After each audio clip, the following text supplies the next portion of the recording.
Alright, so today we're going to talk about a tragic love story. And appropriately, it's from the Mediterranean, where all the great tragic love stories come from. Verona. So our story is about the goddess Aurora, or Tithonus, depending on which title you think is more appropriate, and her lover Tithonus. So before we get into the actual story, let's talk about Aurora for a second. Aurora is the Titaness of the dawn. She is the daughter of Hyperion, the Titan of the East, and Thea, who are siblings because there were only 12 Titans and all of them are siblings. So she's a second generation Titan, and she is one of 3 siblings. There was Aurora, and then Sol, the sun, and Luna, the moon. Not necessarily born in that order, but that is the order they proceeded across the sky. Over time, though, Sol became replaced by Apollo in his myths, and Luna became replaced by Diana, except for one particular myth that we will cover at the end of this that could not possibly be Diana's. So, now we know who Aurora is. Let's get to the story. Aurora is the dawn. She crosses the sky every morning, making way for her brother, painting the sky red and orange and pink. It is where she gets her epithet, the rosy-fingered dawn, I believe.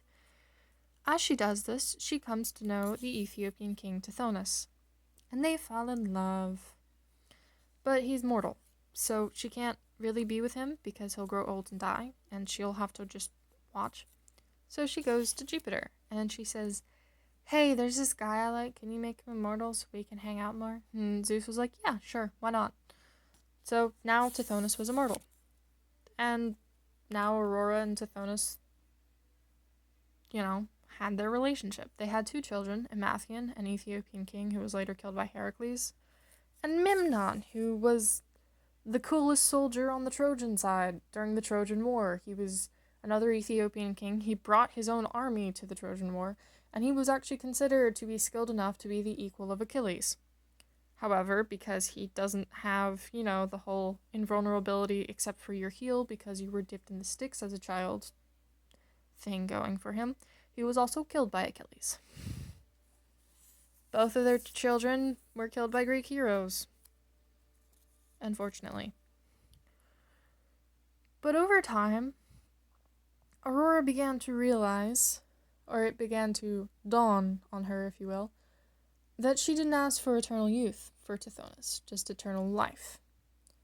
So, over time, to her horror, he continued to age, despite not dying. He became this ancient, withered, decrepit shell. He could barely move. He could barely speak.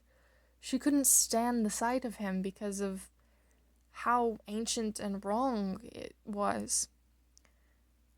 She wouldn't look at him, so she resolved herself to fix this and still kept his immortality, but made him a cicada. And every time she hears the cicadas, it reminds her of Tithonus. But that's how we got cicadas. Now, the story of Luna's, that does not fit with Diana. Luna, Titaness of the moon, would drive the chariot of the moon across the sky each night, and as she does this, she notices the sleeping shepherd Endymion. And as she notices him, she thinks to herself, oh, he's really pretty. And she convinces herself that she's in love. Already we can tell this does not fit very well with Diana, who does not care whatsoever about this kind of thing. So Luna, because she thinks she's in love, goes to Jupiter and asks, not for eternal life, not for eternal youth. She asks for him to put Endymion to sleep forever. For some reason, Jupiter agrees to this. So now Endymion is asleep forever. And while he can't get on with the rest of his life, it's not so harmful. It seems relatively harmless. And then Luna has 50 kids with Endymion while he's asleep and is unaware. this is the major reason why this could never be a myth with Diana. It just is antithetical to what Diana represents. So that is the story of Endymion and Luna, and Aurora and Tithonus. Let me know which you think would be worse, sleeping forever but retaining your beauty, or turning into a beautiful little flying insect after a consensual relationship with a goddess. Take your pick.